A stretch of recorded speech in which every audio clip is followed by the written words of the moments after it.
Okay, so it's getting nicer out right now, and we're moving from winter into spring. And wanted to talk about two kind of related things. First thing is that whether you've been an adventurous person and your dog has enjoyed being out in the colder weather, and you still get out and get your steps in, um, or you've been shut in, you and your dog have been more like homebodies during this time. What that means is, um, in both cases, like, because you've either come across fewer people and fewer dogs, etc., out in the environment, because of those conditions. There are fewer people out taking advantage of the daylight and the time that they have in the nice weather, because we haven't really had it. Like where I am, for example, like I'm in the Midwest. So your dog has become accustomed to um, like pretty scarce stimuli out in the environment. And the other version, once again, is like if your dog is spending a lot of time inside this winter, then they have not had like any exposure or very little exposure um, to stimuli in the environment. So what's happened is your dog's um, tolerance or threshold has um, come down for those things. So when you get out there in public, like over the coming weeks, just know it's going to be really active. Like you're going to have greater populations and greater foot traffic in like public spaces and areas like that. It's a really good opportunity to use the engage disengage protocol. So if you're not familiar with the engage disengage protocol, go Google it, go look it up. It's Karen Pryor. So they call it the engage disengage game. And so it's exactly what it sounds like. The dog looks at something, engage. They get rewarded for that.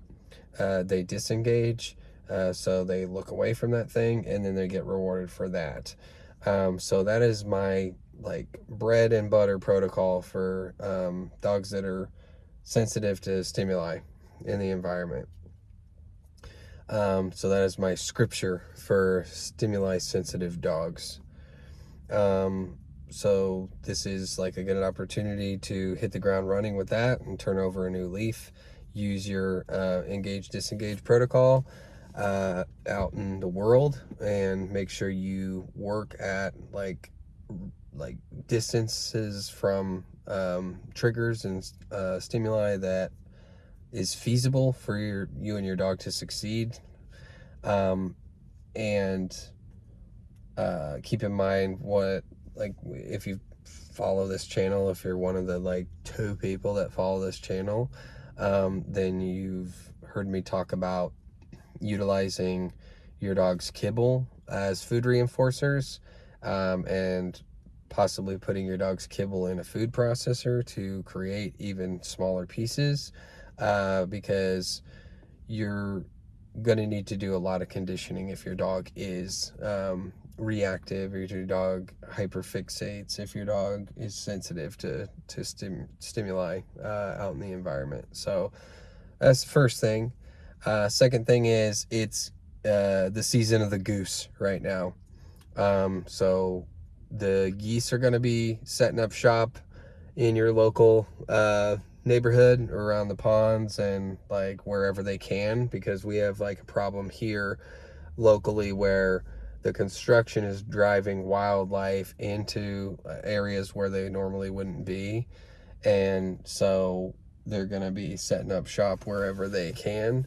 And speaking as somebody who's been attacked by 2 geese while walking 4 dogs, you need to give them their space. Like, I've been driving down the street and I look over and I see somebody walking, whether it's just a pedestrian alone or somebody walking their dog or dogs, and I see them on a trajectory that's gonna like put them like right, like passing a goose. They're attempting to like pass the goose on a walking path or wherever it is, or walk past a goose that's like right up on the sidewalk.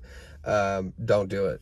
You need to like get as much lateral distance as you possibly can. Like, these things are super aggressive, they're super protective, and like, it's understandable why, like, for, you know, they're nesting and they're like, you know, protecting their offspring.